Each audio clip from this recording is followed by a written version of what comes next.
Le Loing et son paysage sont bouleversés durant les travaux. L'îlot végétalisé fait place à une pelleteuse qui s'attaque à un barrage d'une trentaine de mètres. Depuis 2008, un inventaire dresse la liste des ouvrages du bassin versant.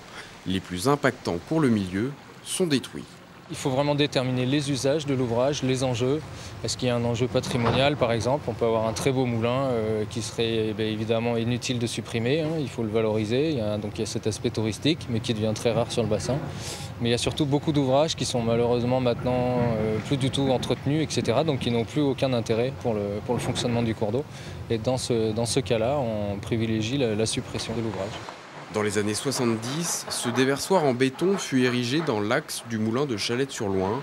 Il permettait de préserver la hauteur d'eau lorsqu'il était encore en fonctionnement. Aujourd'hui, il n'a plus d'utilité.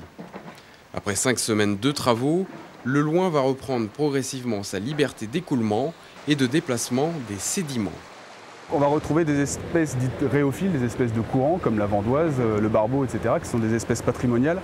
Et donc à partir de ce moment-là, dès lors que le Loing va retrouver sa liberté d'écoulement, il va recréer des écoulements, des habitats naturels propices à toutes ces espèces patrimoniales.